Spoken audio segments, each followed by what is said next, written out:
All right, guys, here we go. UFC 251 recap show. My main man, Brandon Lambert, on the line. We're going to recap it all. What's next? What's going on? Brandon, what's up, my man? Not much, man. How you guys doing, man? I really appreciate you giving me the opportunity to be on the air with you guys, recap this awesome event that was yesterday. Yeah, brother, it was a great show. And no, man, we've been trying to kind of communicate for a little bit. It's been a couple weeks back and forth. I definitely wanted you on, and then to be honest, I got you. You were on the Bare Knuckle and Bruise podcast, which is underneath our banner as well. And, dude, you killed it. For that one clip, you dominating Joe Riggs, and you're taking him out to dinner, and, he's going to give you a back massage, everything. I was like, holy shit, I got to get Lambert on the show. So, my man, I'm happy to have you, brother. Well, I'm happy to be here, man, so the pleasure is all mine. Very cool, very cool. Okay, so, yeah, UFC 251. First and foremost, it was Fight Island. Everything leading up to it, I thought was terrific. I watched all the embeddeds and all the countdowns and just the whole gist of it. And I talked to media members, Laura Sanko I talked to a couple days before, and just everything that went on behind the scenes and everything to make that show work. I was like, gosh, I kind of tip my hat to Dana White. I don't know why some of the MMA media is negative. Dude, Dana could have just tucked it. I think he would have got paid just fine, or he's made enough money in his life, but he wanted to kind of keep this going, the momentum and the fights going, and a lot of overseas fighters, and he literally created a goddamn island for them to fight on and to have 3 title fights. And then, of course, Masvidal of the week of. I thought everything going into it, I was sold. I was, I don't know about you, going in the event, your excitement level 1 through 10, what was it at? Oh, it was at a 15 just because Game Bread was on the card. Right. You never know what's going to happen when he comes on, And, I mean, not to mention this was only, the 6th time that we've had 3 title fights on the same card? Right. That's crazy. Right, and then, of course, someone tweeted it out, someone in, I think for MMA Junkie, they're like, it's kind of 4 if you think about it, with Thug Rose and Jessica Andrade. They fought for a title. They're easily both the number 1 contenders, and that fight, to me, that was my favorite fight of the night, kind of, I guess, spoiler alert right off the bat. God damn, dude, and I put that on as well. So Masvidal is still the BMF, and he is still, I think he loses nothing, and we'll go all into the main event, what's next for both men in a second, but I'm all in with Thug right now. Thug Rose should be the F BMF. She's the female bad mother effer, if you know what I mean. I think she is the baddest woman alive. She might not be the best mixed martial artist, and that's fine, but, God, anytime Thug Rose is on the TV, I am watching and paying. How about you? That she was probably the 3rd most anticipated fight for me, fighter for me, because I was all in on that main event. I was ready to see what Usman was going to do because I thought maybe Usman would stand up. Right. But like I said, we'll get into that in a minute. But Thug Rose, she always brings it. And I knew that she kind of was off when she had fought Jessica before, because she wasn't standing her ground like she did this fight. She usually just stands in the center of the cage, pitter patters, and wears her opponents down. And she was taking a lot of backward steps during that first match. She just wasn't herself. Right. And to me, with Zhang Wei Li being the champion in that strawweight division, this was definitely the number 1 contendership. And then the first fight, so Thug Rose to me was kind of Peace and Jessica standing up, especially with that jab. First 7 minutes, we all know what happened. Jessica dropped her on her head. This rematch was so vital, especially for Rose, because if Rose can't get through Jessica, it would have been very hard to ever get that title shot back. So this was pretty important. I thought the judges made the right decision. I had Thug 29-28 as well. How about you? Yeah, no, I had her winning that fight. I thought for sure that she took at least two rounds. I thought she had all the rounds. Okay. Just because she was slaughtering her. If you know anything about boxing, I mean, she was keeping the range, she was keeping the distance, she was peppering her with shots. I just now started training pure boxing. I'm a Muay Thai fighter, right? And so I've been training pure boxing just for bare knuckle, and it's a science, man. That's why they call it the sweet science. And if I was to train with anybody on boxing, I'd probably want to trade with Thug Rose, because she has it down to a science. She is phenomenal in there. Absolutely, man. I love what you said there about the sweet science. And we'll get into later on with Jan. God, I thought his hands looked so good. He was probably, to me, the most impressive fighter of the night, but we'll get there as well. But with Thug Rose winning, and to me, I think her and Weili have a really good they already had a lot of banter back and forth in a positive way, very respectful. It seems like Weili wants Rose. I think she knows that's the biggest fight for her. That's a huge fight in the female division. So are you? I'm 100%. I think it's Thug Rose, Weili sometime in the fall. Are you down with that? I think it needs to be Joanna and Weili again. Ooh. Not because she's my teammate or anything, but just because I think she deserves that match.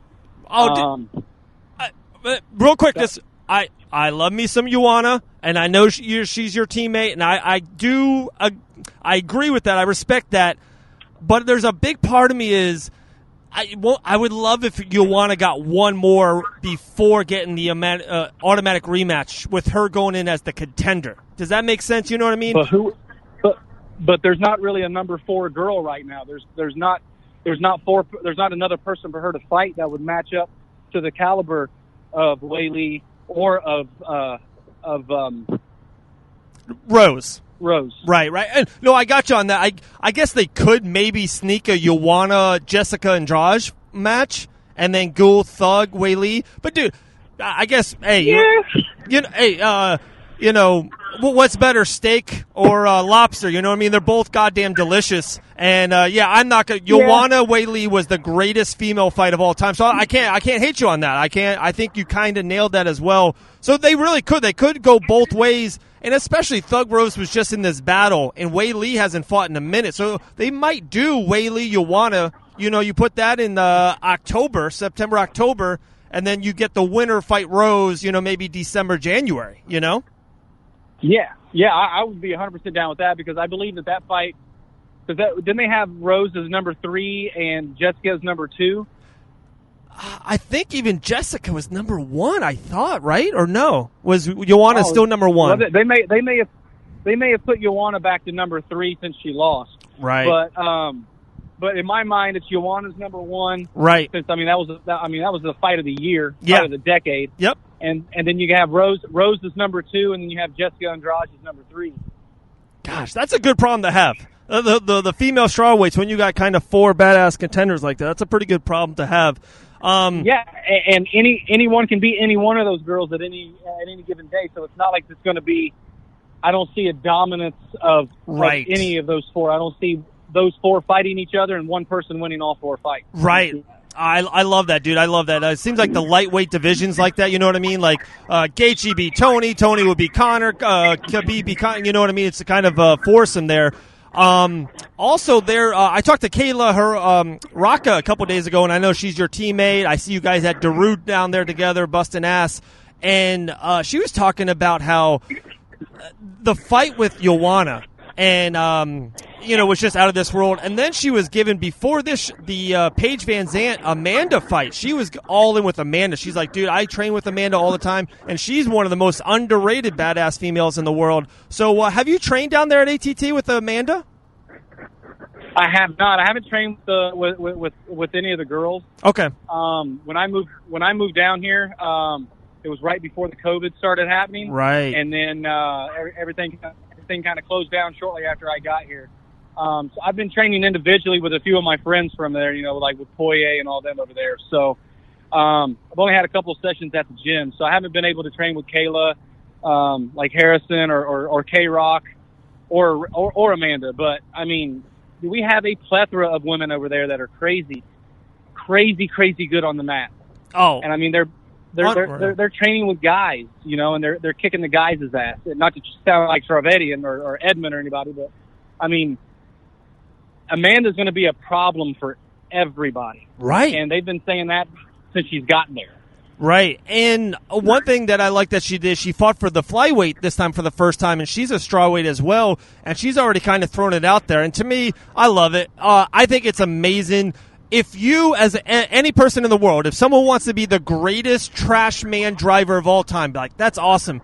But if that guy wants to also be the best postal worker driver of all time, like, holy shit. Amanda's already said, I want to be a flyweight and strawweight champ. She's already thrown that out there. She wants to be a 2-weight class champion. So now with beating Paige Van Zandt up there at the flyweight, she's also in the top 10, top 12 strawweights. She's already kind of starting that she can go both weights, which is, for me, really important for her going forward. So I'm not a big fan of the dual weight stuff. Okay. It just holds up divisions. Right, it does. Name me a dual champion that's active in both divisions that's fighting simultaneously. You know what I mean? Like when you're a champion, you're not fighting bums. You're fighting number one. Well, you're supposed to be, unless you're Conor McGregor. You say you're fighting the best in the world. You're not going to be able to defend your belts. You're not going to be able to fight your 4, 5, 6 times like you need in 2 weight classes.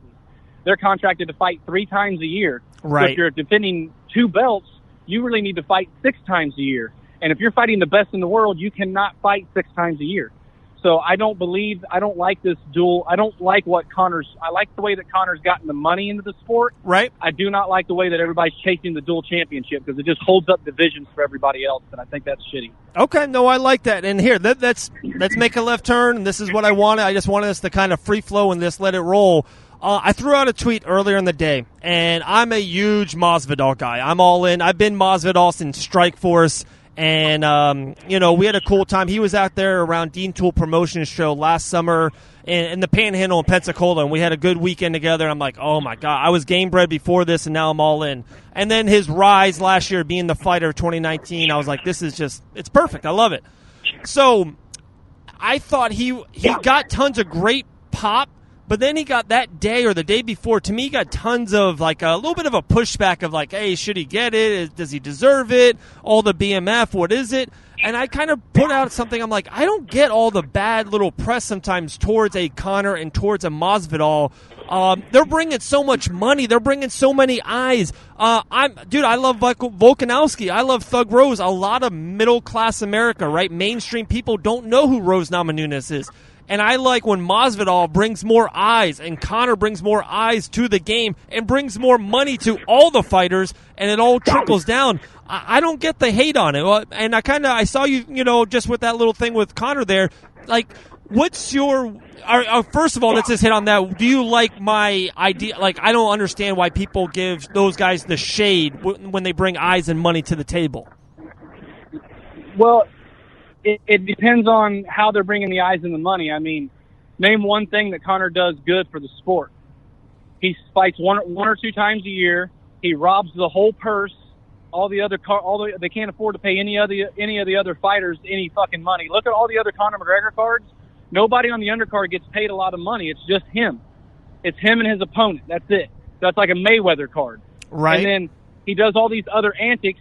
So now it's popular to become an asshole. It's popular to hit old people. It's not a sport anymore. It's entertainment, and that's not what I got into this shit for. That's not what I love about it. I don't love it for the showmanship of being able to flash out. Like, I'm not a big fan of walking around, a grown ass man walking around in a robe. Now, I ain't gonna tell Masvidal to not walking around in a robe, right? But I'm just saying, right? You know what I mean? Like, that's what I don't like about it. I don't like that he brought in, I'm making all this money, when a couple of years ago he was on fucking welfare. Right, so right. Remember where you came from and quit disrespecting it, because he's throwing money up in the face of all the fans that love him that don't have that money. Right, true.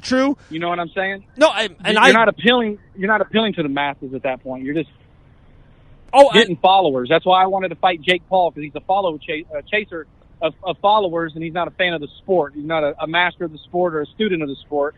He's trying to chase fans, and that's what Conor does. Right, no, and on that point, I 100% agree with you on that. I 100% agree. The one thing I want to go back and forth with you on debate is, I think that when Conor or Masvidal comes on a show, especially Masvidal in the last 1 or 2, right, he brings eyeballs to the table. So now I'm hoping this is maybe me as just a goddamn combat sports fanatic, right, and just been a fan since I can't remember and blah, blah, blah. I hope now everyone saw Thug Rose.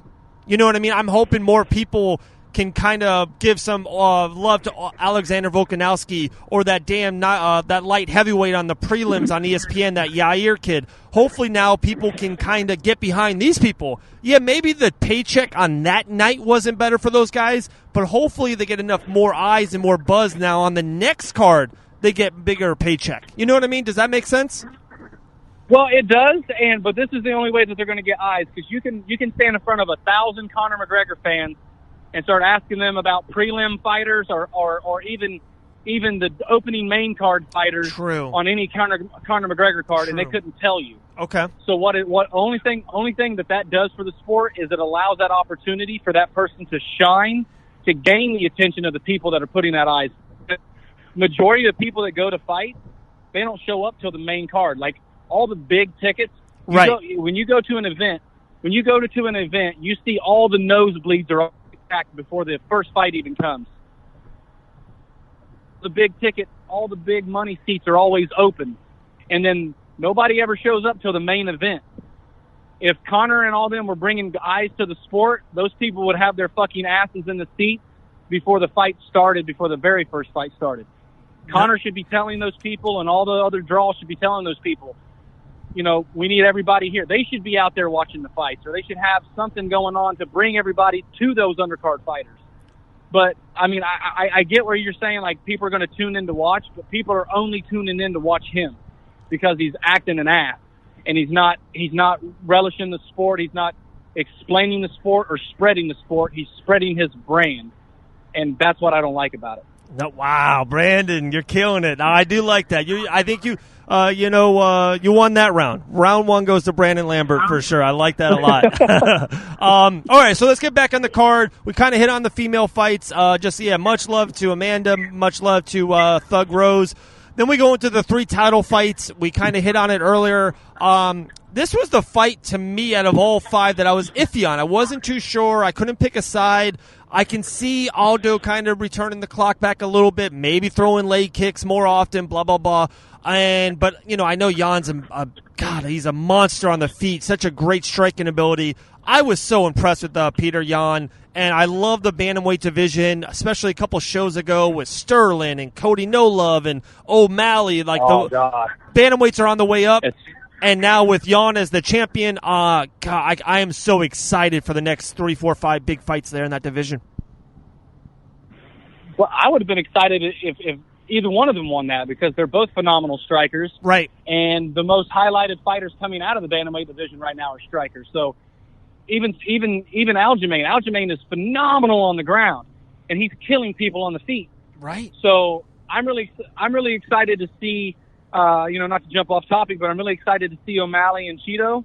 Yes. And then yes. I'm ready to see O'Malley get tested, and because right now, who's next for Yan other than Aljo? No, I don't think there's, unless you want to put Aljo and Cody together, but I really don't think Cody's right there yet. Aljo's been putting his dues in for a minute. I think he deserves that shot. 100% agree on both of those points. O'Malley and Cheeto at UFC 252 are just straight fireworks. And then, they could do Cody, and Cody's got a great name with a great look. He was an ex-champion. He had the walk-off knockout, all that. But, yeah, man, come on. Guys, Sterling has been overdue for this title shot, been putting it in. He's also got a great look. He's also got a great mojo. I don't know why that the UFC isn't that behind Sterling. He seems like they would. He had the Funk Master, all that. And to me, it's a great style matchup. For Jan's first matchup to be someone who, let's get him on the ground, let's grapple, let's try to submit him. I think it's a great, technique battle. I think 100% it has to be Jan Sterling. And soon. Let's make this thing soon. Let's get on it. Very soon. Because, Jan took very little damage. And I know that Aldo got beat, but I think he looked phenomenal for being what he's been through the last, 15 years. So, and dude, they can. I'm excited to see what he's doing next. Right, and then they can make Morales and Cody No Love. I would love to see that. Then the winner of that probably is next. Yeah, that could be an option. Yeah, and then of course, there is the O'Malley factor. But I I'm kind of with you on that. I hope O'Malley's 3 or 4 more fights away. Yes. I want him to build 3 slow. or 4 more fights away. Yeah, I 100% agree. Cans. Right. And I don't mind that almost in a way. Like, I don't mind trying to, he's super young. He's he's young in the game. Just kind of go slow. Like, there's no reason for him. Some people wanted him versus Garbrandt right away. I'm like, no, there's no reason for that. Like, why try to over push him?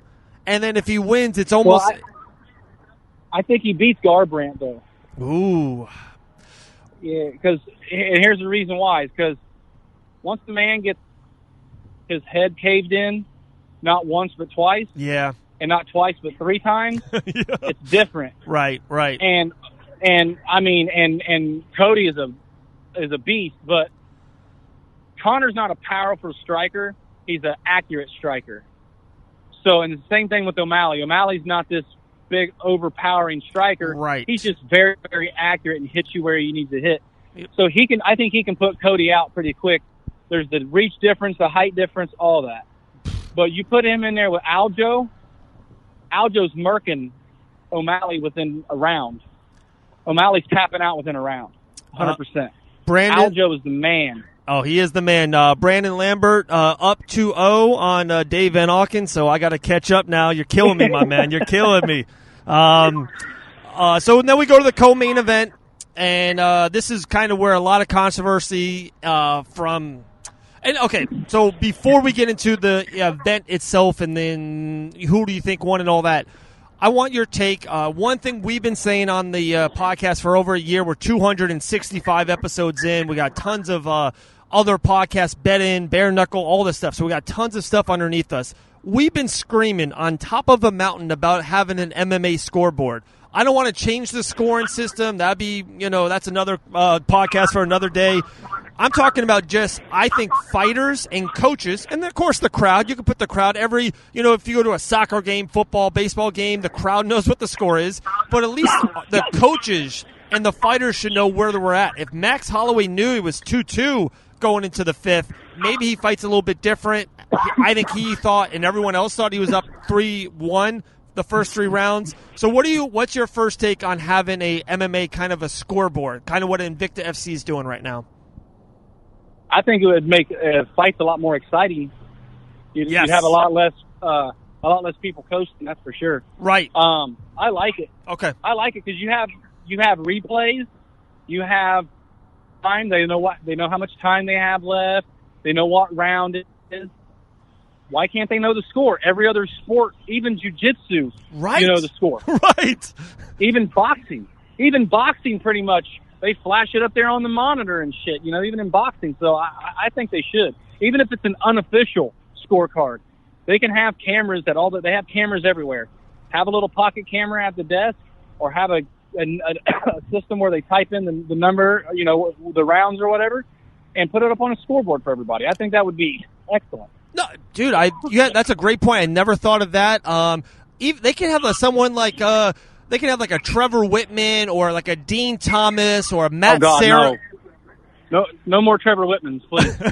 Let him coach. Of course, that. But like someone, respected in the game. Someone been in the game for 25 years, an older guy, been in around, whatever, Matt Hughes, right? And just someone that has their professional scoreboard, right? And the UFC on ESPN, they put it up. They go, hey, Thomas thinks Holloway's winning 3-1. Whatever the case may be. So like you said, it kind of just brings another camera in there, another advertiser. You could say Dean Thomas's scoreboard, by Burger King. You know what I mean? It's all about the money for ESPN and UFC.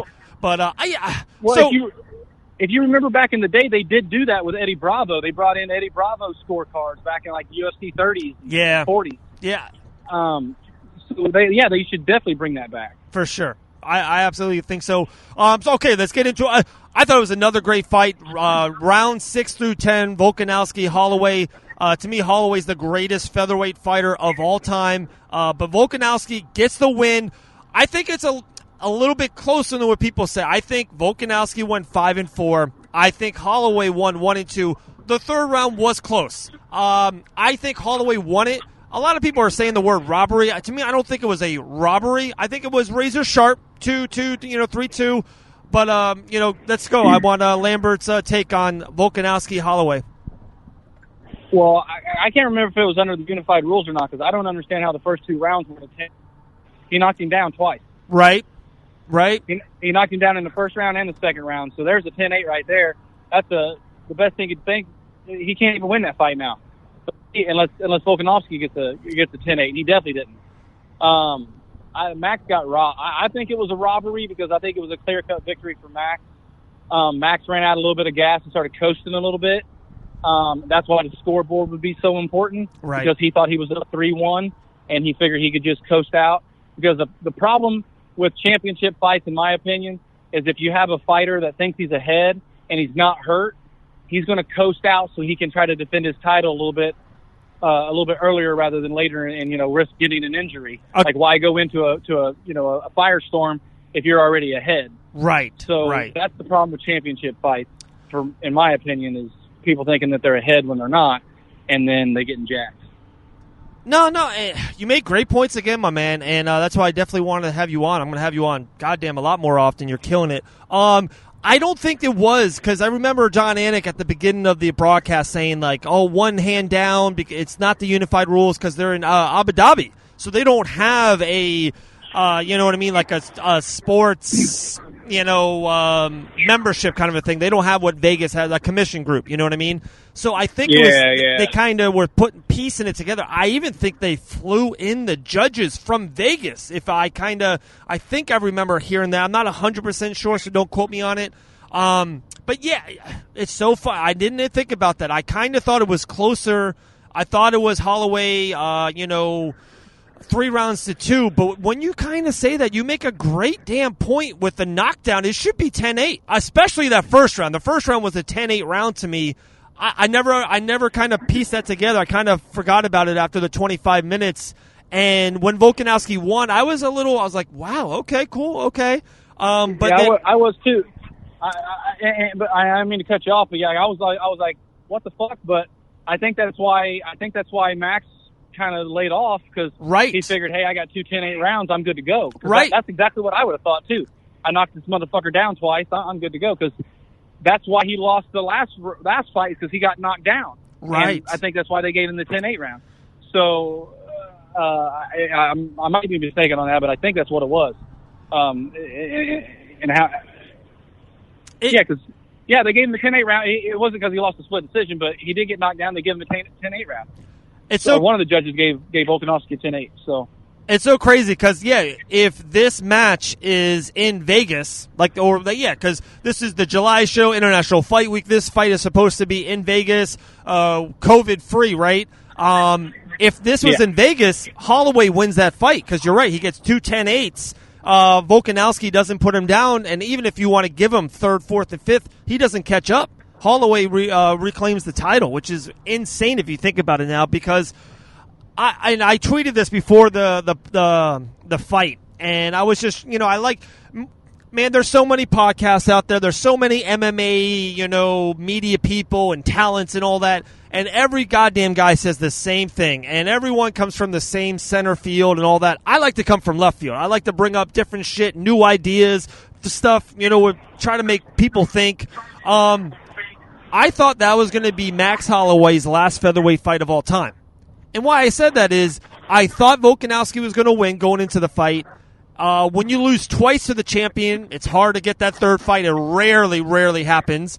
And then I just think he's getting older. And then if he moves up to lightweight, there's fights, him versus Felder, him versus Hooker, him versus Ferguson. There's just so many great fights for Holloway to do.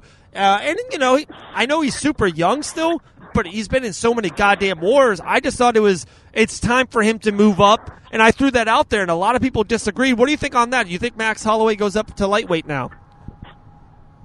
No, I think that Dana didn't look too happy with Volkanovski having that belt. I think he's going to get a rematch with Volkanovski. Wow. You think right away, or they hit someone else up on him first? I think they're going to do it in Vegas. Watch. Wow. Well, here's the thing too. I don't think they're going to go to Vegas anytime soon either. Because why would they spend all this money in Abu Dhabi to have 4 fights, and then everything's shutting back down out here. You know, they're not going to allow fans or anything like that. I think we're going to be in Abu Dhabi for a while. Yeah. So. No, it's a great point. Especially in the fall, everyone that I'm a Florida guy too. I live in Daytona Beach, Florida. Sun, beach, all that, and stuff is just getting worse and worse down here. And then everyone's saying, in the media, the whole COVID thing, that it's only going to get worse in the fall when it gets cold out and all that. So I can see us, I can't believe I'm saying this. I can see America shutting down a little bit in the fall, and then they're like, okay, we're going to Fight Island for November and December. You know what I mean? I mean, yeah, because have you seen the rooms? Like, that's not temporary shit. That's not they didn't set that up for a month. Like, they set that up for somebody to be there for a minute. So I think Dana knows more than what he's letting on, because he's on the council with Trump. Right, he is. He is a Trump guy. He's a big Trump guy. Well, he's on the council about reopening up sports and all this other shit, right? So, not to get into conspiracies, but I believe everybody's trying to keep us at home anyway.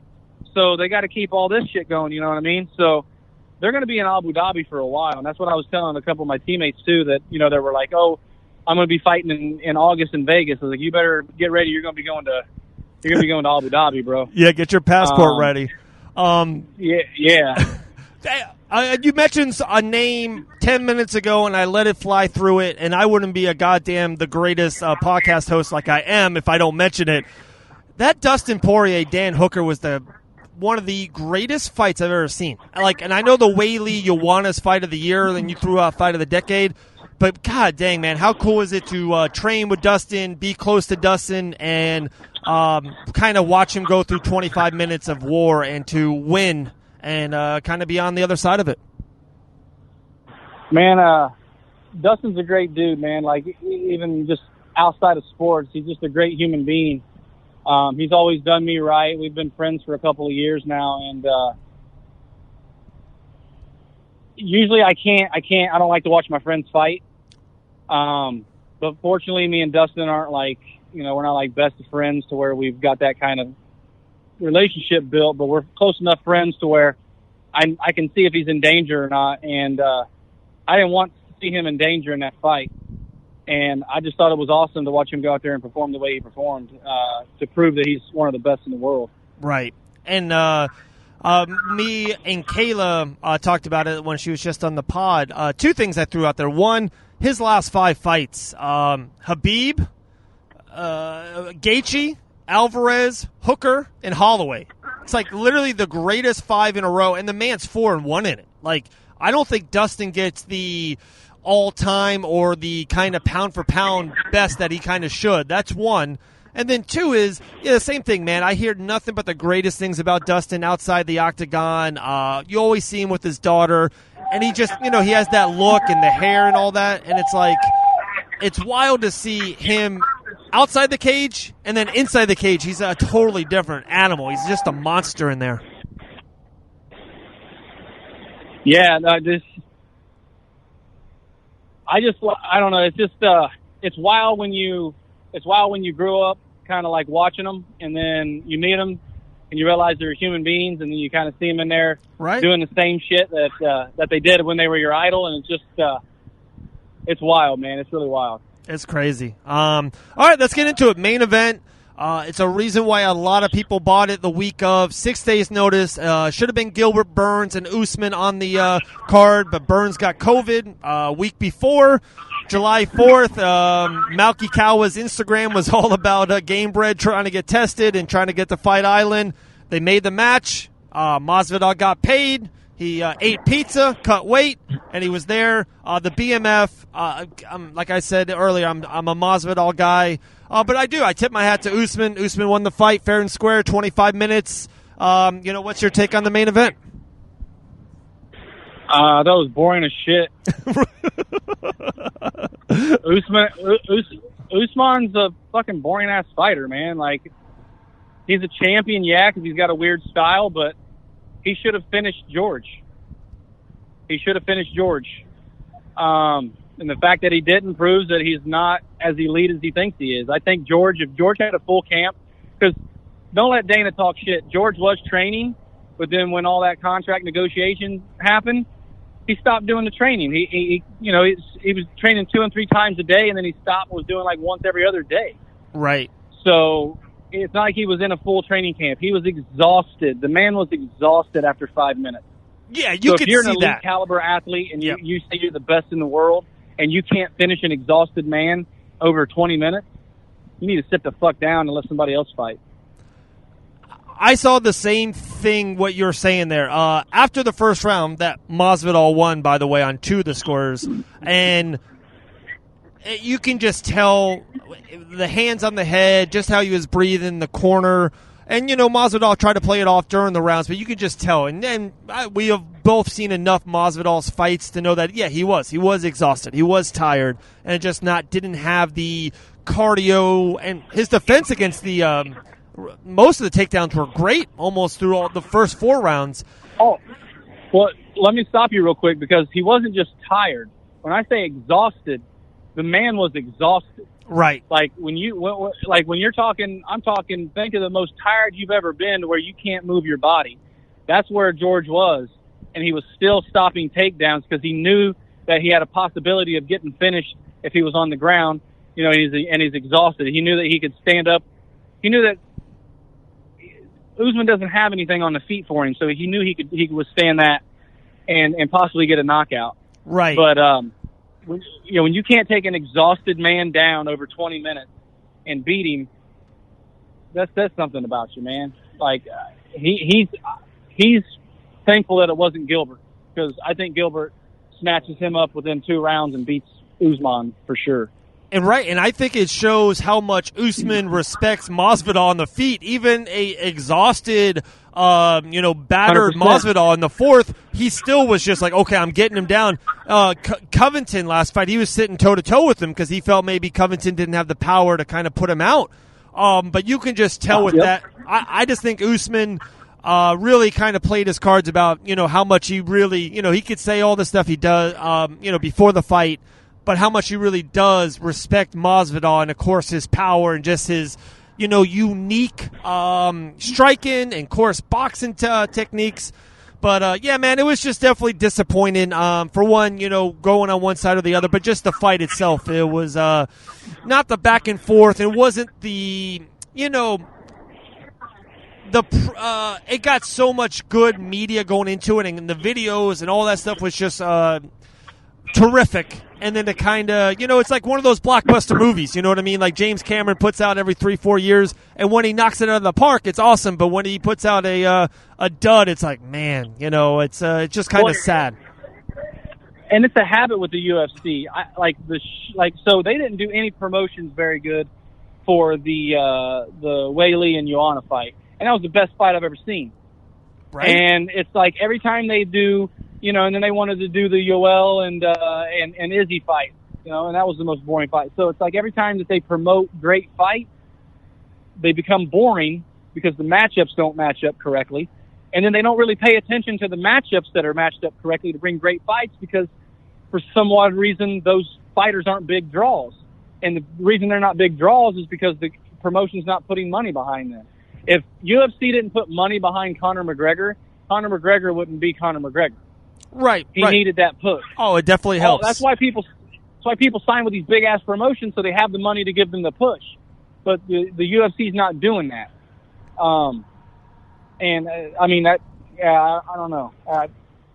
And Brandon, so give me 2 or 3 guys. It can be guys you train with day in, day out, or it can be guys that you just know of from being in the game for so long. Give me 2 or 3 guys that you don't think the UFC gives enough love, enough light in the push.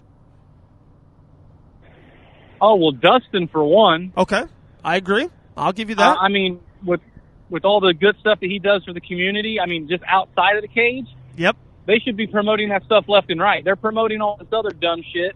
They should be promoting, for the good fight and all the charities that he does and all the good things he does in this community. And that would help inspire other athletes to follow the same role. It's not just putting a spotlight on Dustin. It would help give a platform for other athletes to do the same thing in their communities. And that's how you bring unity in the world, right? Right. So then you got, let's see who else. So we've got Dustin for one, Stipe Miocic. So I was really close. I'm really close, or I was really close with his head coach, and I was really close with his manager. Okay. Jim Walter. And whenever they signed the DC fight the first time, I called his manager right away, Jim, and I was like, Jim, this is the dumbest fight possible. This is a no-win for Stipe. Don't take this fight. They're not giving him any push anyway. They're going to push this all on DC coming up to take this belt. He needs to fight Brock. That was the fight that Stipe wanted, was the Brock Lesnar fight. He wanted a big money fight. Right. So Jim doesn't listen. So I contact ESPN. I have an in. I can't say who that is, but I have an in at ESPN, and they were going to do a 30-30 on him right before they did the one on DC. DC got the one in because I was telling Jim, you need to call ESPN because they want to do a 30-30 on a champion. They want to do the 30-30 on Stipe, and it'd be perfect because he's a firefighter. He's an everyday American person. Like, we need to put him on the spotlight. Right. Not that DC isn't one, but he doesn't have a regular job like Stipe does, you know? And I think it was because, and this is because I don't like Jim Walter, I guess, but he's not a very good manager, but because it wasn't his idea, he wouldn't go forward with it. So then I guess somebody told DC that they were wanting to do a 30-30, so he hits up ESPN and he gets his 30-30 done. Wow. When he wasn't he was a champion of light heavyweight. Right. So that's why he got the big push of being, the dual champions moving up, doing this, doing that. And it was just a stupid fight for Stipe to make because he wasn't training very good at that time anyway. And DC was an undefeated heavyweight champion. He was. From Strikeforce. He was undefeated. You don't take that fight. You can't take an undefeated heavyweight that's moved down to lightweight and became a champion and have them come up to face you for your belt for no fucking reason. Right. There's no reason for that to happen. Gosh, that's a great story, man. I love stuff like that. I love behind-the-scenes shit. And, and one thing you said there, it's probably the best life lesson we can do. It's like, hey, kids, don't do crack. And also, if you hear a great idea, if someone comes up with you, hey, don't put your hand on the stove. Well, no, to be rebellious, or that's not my idea, so I'm going to put my hand on the stove and burn your hand. I don't understand why. Yeah, like I know I have 10 stories like that behind the scenes of agents and fighters. The fighter wants to, I feel like sometimes, create their own fight, or they think they should fight this person. And usually there's a reason why that the management or, whatever, the gym wants you to fight this person because they know that's a better matchup for you, whatever. There's so much of that in the world. A podcast, if someone says, hey, the bare knuckles and bruise, I saw bare knuckle blowing up.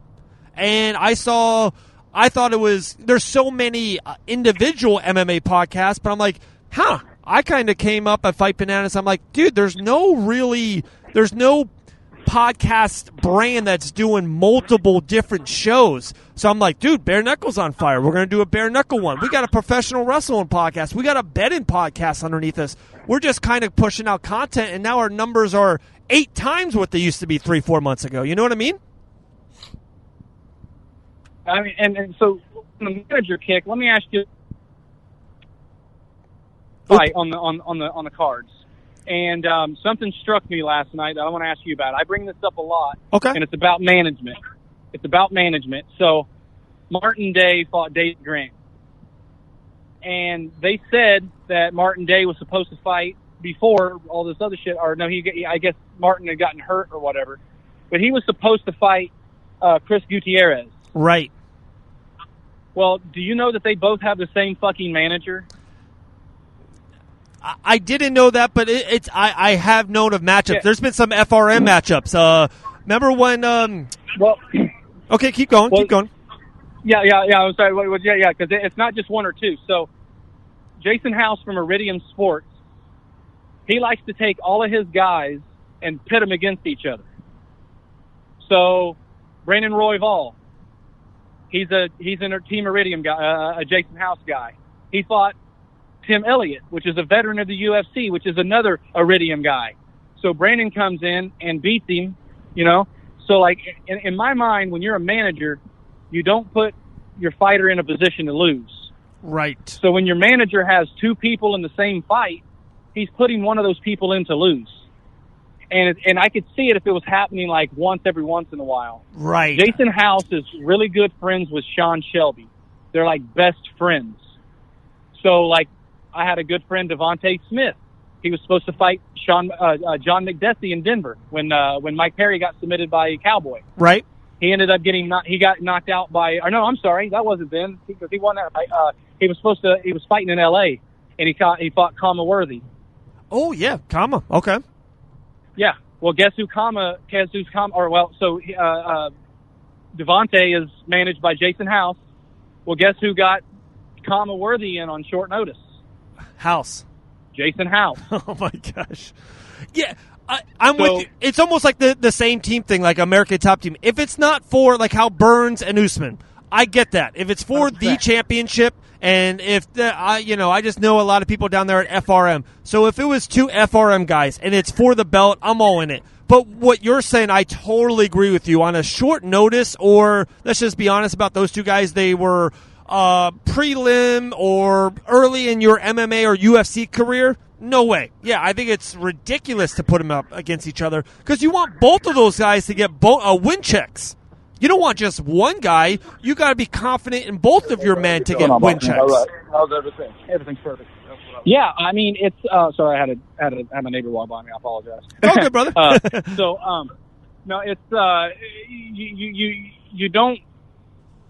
But that's what he's doing. He's guaranteeing himself a win check every single fight. Right. So he knows because he's in the corner. You know, he was in the corner with Martin and all that. So he knows that when he goes in, because him and his wife are flying out to all these events. So that ain't cheap. So to live the life that, because he's an attorney too, so he knows how to work these contracts. So when you're best friends with the fucking promoter's matchmaker, I mean, every new guy that comes in is an Iridium guy. So you're telling me that there's no other guy, like he's pretty much managing everybody in the UFC? Like it just doesn't make sense. If I was a Team Iridium guy, I would be like, why in the fuck am I debuting against a guy that's been with you for years? Why would I do that? Right. Why would you put me in this position? Am I going to beat him? Oh, I am? Then when I get further in my career, are you going to put somebody in to debut against me and beat me when you're done with me? Like, this should be going off in people's heads. You should be looking at your management, figuring out what the fuck's going on.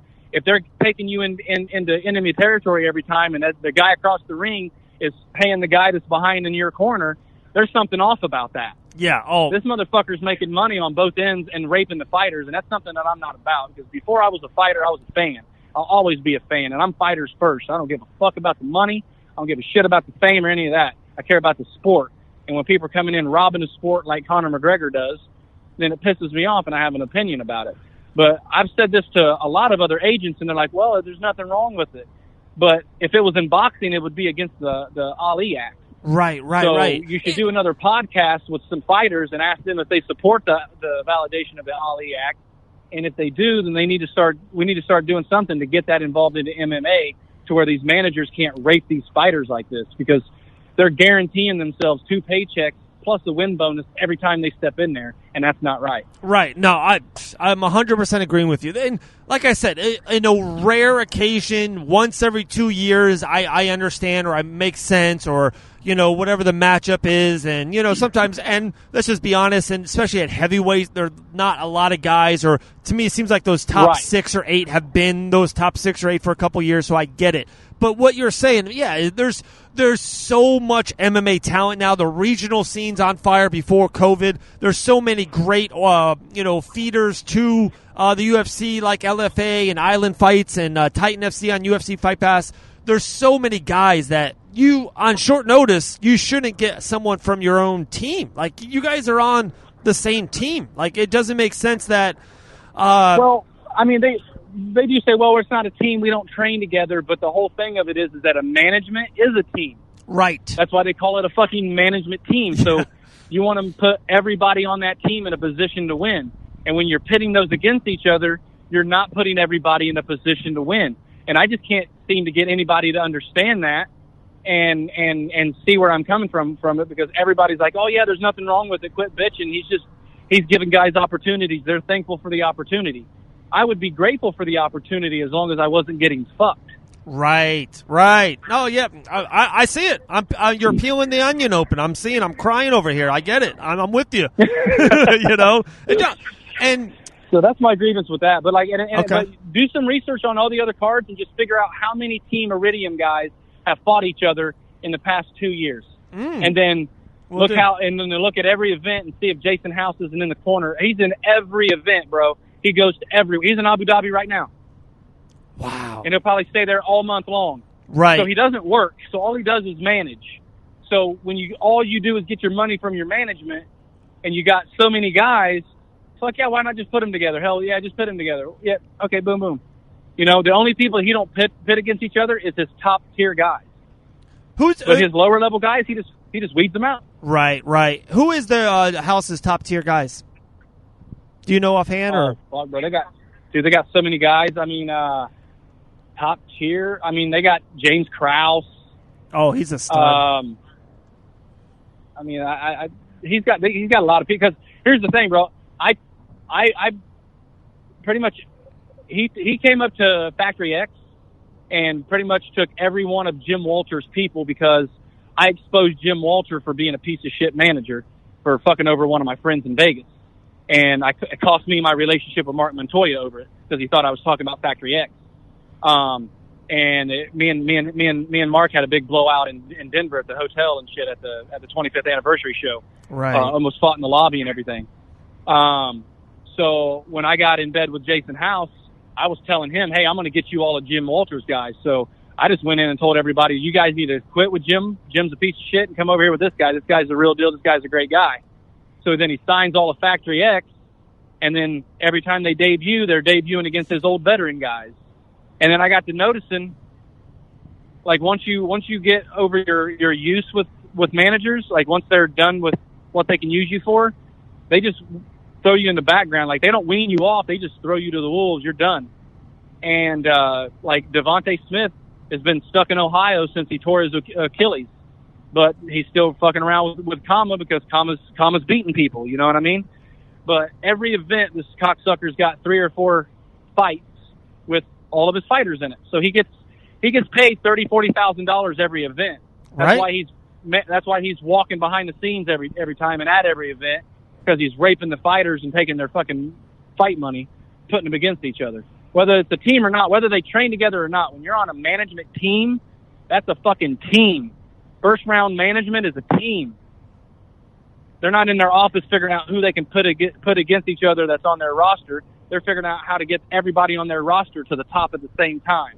100%. This cocksucker's this guy's just handpicking people and then picking off the low feeders. Oh, I don't want this guy. I'll get him cut from the UFC, then I ain't got to fuck with him no more. And I just don't like that. That's what Jim Walter was doing, and that's why I exposed him. That's why I have no problem calling Jason House out about him doing the same shit. Wow.